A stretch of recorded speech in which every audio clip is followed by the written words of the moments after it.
হযরত ওয়াহব ইবনে মুনব্বিহ রহিমহুল্লাহ একদিন মসজিদে বসে আল্লাহর জিকির করছিলেন। হঠাৎ তিনি দেখলেন এক যুবক মসজিদে ঢুকল, তার চোখ লাল, চেহারাজ গভীর দুঃখের ছাপ।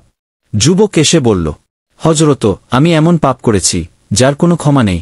আল্লাহ আমার মতো গুনাহগারকে কখনো ক্ষমা করবেন না। ওয়াহব রহিমহুল্লাহ জিজ্ঞেস করলেন, তুমি কি করেছ? যুবক বলল, আমি বহু বছর ধরে খারাপ পথে ছিলাম। মায়ের সাথে খারাপ ব্যবহার করেছি। এমনকি তিনি যখন মৃত্যুশয্যায় ছিলেন তখন আমি তার পাশে থাকিনি। তিনি আমাকে অভিশাপ দিয়ে মারা গেছেন। এরপর সে কান্নায় ভেঙে পড়ে বলে, আমি তওবা করতে চাই, কিন্তু আমার অন্তর বলে, তুমি এত পাপ করেছ, তোমার কোনো আশা নেই। ওলির জবাব, আশার আলো। হযরত ওয়াহব রহিমহুল্লাহ চোখে পানি এনে বললেন, হে যুবক, আল্লাহর রহমত থেকে নিরাশ হয় না।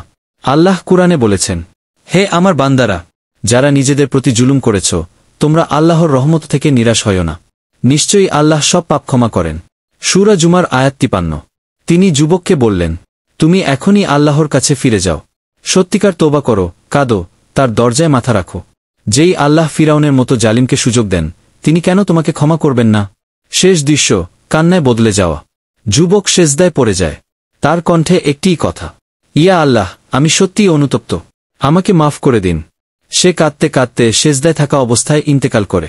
ওয়াহব রহিমহুল্লাহ বলেন, আমি জানি সে আল্লাহর দরজায় গিয়েছে ক্ষমাপ্রাপ্ত হয়ে, কারণ তোবার সময় সে ছিল কেঁদে ভেঙে পড়া এক প্রেমী।